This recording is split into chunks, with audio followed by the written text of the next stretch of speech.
নমস্কার, ইনসিগনিফিক্যান্ট ডায়েরিতে স্বাগত। আজকে ভেরিকেটেড ফাইকাস বেঞ্জামিনার তার পটটাকে তৈরি করব, রিপ্লেস করে নতুন চারা তৈরি করা হয়েছে কাটিং থেকে সেইটাকে। তো পুরনো চা পাতা এবং তার সাথে সিন্ডার এইটা মিশিয়ে নেওয়ার কাজটা আমি করে চলেছি। চা পাতাকে এখানে আমি সিন্ডারের সাথে মিশিয়ে নিচ্ছি, অন্য আর কিচ্ছু দিচ্ছি না, পুরনো চা পাতা অবশ্যই।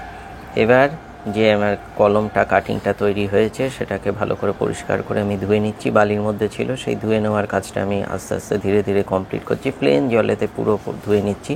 এটার আসল উদ্দেশ্য হচ্ছে এই গাছটাকে আমি পরবর্তীকালে বনসাইয়ের যে লুক দেওয়া সেই কাজটা আমি করব।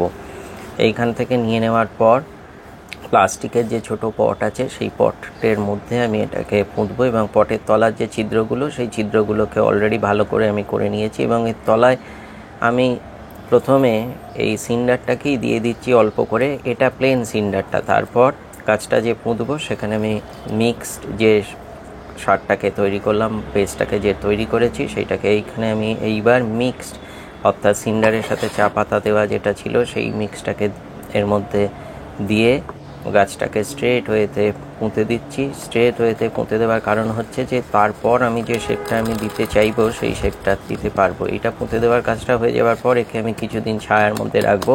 চেপে চেপে যে দিয়ে দেওয়ার কাজ সেইটা কিন্তু করতে হবে, যাতে ভেতরে কোনো এয়ার বাবল যদি না থাকে সেইটা।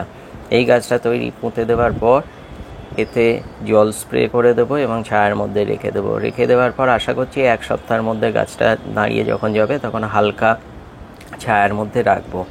ধন্যবাদ। চ্যানেল এবং পেজকে ফলো করতে থাকুন।